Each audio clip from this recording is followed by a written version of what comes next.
അൻവർ പറഞ്ഞതിലെ എന്നെ സംബന്ധിച്ചിടത്തോളം എനിക്ക് വലിയ അത്ഭുതം തോന്നിയ, അതിശയം തോന്നിയ, അപകടം തോന്നിയ ഒരു വാചകം എന്താണെന്ന് വെച്ചാൽ, വർഗീയപരമായി കേരളത്തിൽ മനുഷ്യരെ തമ്മിൽ തല്ലിക്കാവുന്ന ഒരു BJP ഫാഷിസ്റ്റ് അജണ്ട അതേപോലെ നടപ്പിലാക്കാൻ പോലീസ് ഉദ്യോഗസ്ഥന്മാരെ കേരളത്തിൽ ഉപയോഗിക്കുന്നു എന്നാണ്.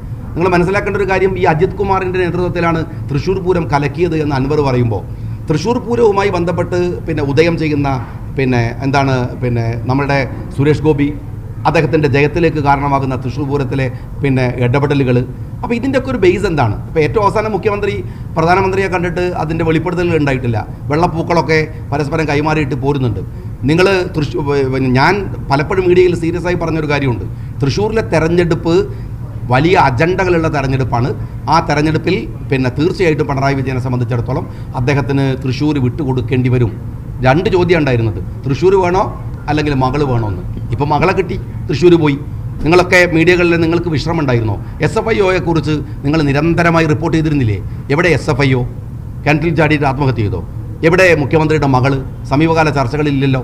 എന്നുവെച്ചാൽ പൂർണ്ണമായി BJP സംഘപരിവാർ നടത്തുന്ന അജണ്ട കേരളത്തിൽ നടപ്പിലാക്കാൻ പോലീസ് ഉദ്യോഗസ്ഥന്മാരെ വർഗീയ തരത്തിൽ പെരുമാറാനുള്ള പ്രേരകമായി നിർത്തിയത് അടക്കം മുഖ്യമന്ത്രിയിലേക്ക് തന്നെയാണ് അൻവർ പറയുന്ന എല്ലാ കാര്യങ്ങളും എത്തിച്ചേരുന്നത്. അല്ലെങ്കിൽ അദ്ദേഹം ഇപ്പോൾ ഏറ്റവും ലേറ്റസ്റ്റ് ആയിട്ട് നിങ്ങൾ കേട്ടിരിക്കുന്ന ഓരോ വാർത്ത, ഓരോ ഉദ്യോഗസ്ഥന്മാരുടെ വാർത്തകൾ വന്നുകൊണ്ടിരിക്കുമ്പോഴും ഇതെല്ലാം ചെന്നെത്തുന്നത് മുഖ്യമന്ത്രിയിലേക്ക് തന്നെയാണ്. മുഖ്യമന്ത്രി അറിയാതെ ഇപ്പോൾ മുഖ്യമന്ത്രിയുടെ ഫോൺ ചോർത്തി എന്ന തരത്തിലാണ് ഒരു ആരോപണം അൻവർ ഉന്നയിച്ചിരിക്കുന്നത്. മുഖ്യമന്ത്രിയുടെ ഫോൺ ചോർത്തി. ഇയാൾ വേറെ വല്ല പണിക്കും കള പറിക്കാൻ പോകണമാണ് നല്ലത് എന്ന് നാട്ടിൻപുറത്ത് പറയാറുണ്ട്. മുഖ്യമന്ത്രി ഈ പണി നിർത്തി പോകുന്നതല്ലേ നല്ലത്? മുഖ്യമന്ത്രിയുടെ ഓഫീസടക്കം, മുഖ്യമന്ത്രിയുടെ ഓഫീസിലെ ഫോണടക്കം ചോർത്തുന്നു എന്ന് ഒരു MLA പറയുമ്പോൾ അത് എത്രമാത്രം ഗൗരവപ്പെട്ടതാണ്. അതുകൊണ്ട് ഞാനിതിനെ കൺക്ലൂഡ് ചെയ്യുന്നത് ഇങ്ങനെയാണ്. ഇത് അൻവർ പറയുന്ന പോലെ ഒരു ശശിയോ ഒരു അജിത്തിലോ നിൽക്കുന്ന പ്രശ്നമല്ല. ഇതിലെ ഒന്നാം പ്രതി മുഖ്യമന്ത്രിയാണ്. നിയമസഭയുടെ അകത്ത് നിന്ന് MLA എന്ന നിലയ്ക്ക് ഞാൻ പറഞ്ഞ വാചകം ആവർത്തിക്കുകയാണ്. ഇത് മുഖ്യമന്ത്രിയുടെ ഓഫീസ് എന്നല്ല, ശശി എന്നല്ല, അജിത് കുമാർ എന്നല്ല, മുഖ്യമന്ത്രിയാണ് പ്രതി. ഞാൻ ആ ഒരൊറ്റ വാചകം പറഞ്ഞതിൻ്റെ പേരിലാണ് കേരളത്തിൽ ഒരുപാട് കാലം പീഡിപ്പിക്കപ്പെട്ടത്. ഇപ്പോൾ നിങ്ങളറിയോ, അന്ന് ഞാൻ പറഞ്ഞു എനിക്ക് ഭീഷണിയുണ്ട്, എനിക്കിതിൻ്റെ പേരിൽ ആക്രമണം ഉണ്ടാവും. ഓരോ യാത്രകളിലും ചീറിപ്പാഞ്ഞ് വരുന്ന വണ്ടികളിലേക്ക് ഇങ്ങനെ നോട്ട് ചെയ്യലാണ്. വണ്ടിയുടെ എല്ലാ ഭാഗത്തും ക്യാമറയാണ്. കാരണം എന്ത് സംഭവിച്ചു പോയാലും അവസാനം അതെങ്കിലും തെളിവ് നിൽക്കട്ടെ എന്ന് വെച്ചിട്ടാണ്.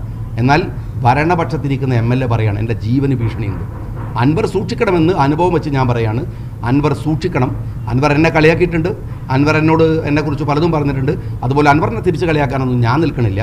പക്ഷേ അൻവർ സൂക്ഷിക്കണം. കാരണം കളിക്കുന്നത് ശശിയോടാണ്, കളിക്കുന്നത് പിണറായി വിജയനോടാണ്. അതിൻ്റെ ദുരനുഭവങ്ങളിലെ ഒരാളാണ് ഇത് പറയുന്നത് എന്ന് മാത്രം. ഞാൻ എന്തായിരുന്നോ കേരളത്തിൽ പറഞ്ഞിരുന്നത്, എന്നെ പീഡിപ്പിക്കുന്ന ഓരോ നിമിഷവും പറഞ്ഞിരുന്നത്, അവിടേക്കെത്തും. ഈ പിണറായി വിജയൻ എന്ന് പറയുന്ന കേരളത്തിൻ്റെ മുഖ്യമന്ത്രിയുടെ കള്ളക്കഥകൾ അദ്ദേഹത്തിൻ്റെ തന്നെ വിശ്വസ്തരിങ്ങനെ പതുക്കെ പറഞ്ഞുകൊണ്ടിരിക്കും എന്നാണ് എൻ്റെ അഭിപ്രായം. മുൻ SP സുജിത്ദാസിനെതിരെ മുസ്ലിം ലീഗ് തന്നെ രംഗത്തെത്തിയതാണ്. സമരങ്ങളായിട്ട് യൂത്ത് ലീഗും നിയമസഭയൊക്കെ ഉണ്ടായിരുന്ന ഭാഗത്ത്. ഇപ്പോൾ MLA അൻവറിൻ്റെ വാദങ്ങളിലും സുജിത്ദാസ് തന്നെ പ്രധാന പ്രതി. അപ്പോൾ അങ്ങനെ ഇരിക്കെ ഇനി അൻവറിൻ്റെ വാദങ്ങൾ ഏറ്റെടുത്ത് ലീഗ് സമരത്തിനാണോ? എങ്ങനെയാണ് ബാക്കി കാര്യങ്ങളൊക്കെ? മുസ്ലിം ലീഗിൻ്റെ വാദം അൻവറാണ് ഏറ്റെടുത്തത്. മുസ്ലിം ലീഗ് ഉയർത്തിയ വാദം അൻവറാണ് ഏറ്റെടുക്കുന്നത്. അൻവറിൻ്റെ വാദം ഞങ്ങൾ ഏറ്റെടുക്കേണ്ട കാര്യമില്ല.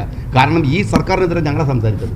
മുഖ്യമന്ത്രിയുടെ ഓഫീസ് മാഫിയയുടെ കേന്ദ്രമാണെന്ന് ഞങ്ങളാണ് പറഞ്ഞത്. മുഖ്യമന്ത്രിയുടെ ഓഫീസല്ല, മുഖ്യമന്ത്രിയാണ് പ്രതി എന്ന് ഞങ്ങളാണ് പറഞ്ഞത്. ഞങ്ങളുടെ വാദം ഓരോരുത്തരായി ഏറ്റെടുക്കുകയാണ്. ഇനി ബാക്കിൽ ജാഥയായിട്ട് വരാനുണ്ട്, അത് വരും. അദ്ദേഹത്തിൻ്റെ വാദം ഞങ്ങൾ ഏറ്റെടുക്കേണ്ട കാര്യമില്ല. ഞങ്ങളിത് പറഞ്ഞ കാര്യമാണ്. ഈ വിരൽ ചൂണ്ടുന്നത് മുഖ്യമന്ത്രിയിലേക്കാണ് എത്തുന്നതെന്ന് ബോധപൂർവ്വം അറിഞ്ഞുകൊണ്ടാണ് അൻവർ ഇതൊക്കെ പറയുന്നത്. എന്താ കാര്യം? മുഖ്യമന്ത്രിയിലേക്ക് വിരൽ ചൂണ്ടണ തിരക്കടില്ല, തോക്കാണ് ചൂണ്ടുന്നത്. വിരൽ ചൂണ്ടുന്ന കാര്യമില്ല, തോക്ക് ചൂണ്ടാണ്. മുഖ്യമന്ത്രിയാണ് എന്ന് പറയാതെ അൻവർ പറഞ്ഞു എന്ന് കേരളത്തിലെ ഏത് മീഡിയ പ്രവർത്തകനാണ് മനസ്സിലാവാത്തത്? പറഞ്ഞില്ല എന്നുള്ളത് മാത്രമേ ഉള്ളൂ. മുഖ്യമന്ത്രിയിലേക്ക് തന്നെയാണ് ചൂണ്ടേണ്ടത്. മുഖ്യമന്ത്രിയാണ് പ്രതി. അയാൾ ഉണ്ടാക്കി വെച്ച മാഫിയ സംഘമാണ് ഇതിലെ കക്ഷികൾ. ഒരു സംശയ കാര്യത്തിലില്ല. അല്ല, അൻവർ ഉദ്ദേശിക്കുന്നത് ഇപ്പോൾ അൻവറിന് ഇത് പറഞ്ഞിട്ടില്ലെങ്കിൽ അയാൾ പല കാരണങ്ങൾ കൊണ്ട് അയാൾക്ക് അപകടം ഉണ്ടാവും എന്നുള്ളത് തന്നെ. അൻവർ ഒരു പ്രതിസന്ധിയിലാണെന്ന് ഞാൻ മനസ്സിലാക്കുന്നു, പലതരത്തിലുള്ള പ്രതിസന്ധിയിൽ. അൻവറിന് ഇത് പറഞ്ഞിട്ടില്ലെങ്കിൽ നിൽക്കാൻ തന്നെ അൻവറിനാവില്ല. അതുകൊണ്ട് അദ്ദേഹം സത്യസന്ധമായി സംസാരിക്കുന്നു എന്നാണ് ഞാൻ വിചാരിക്കുന്നത്.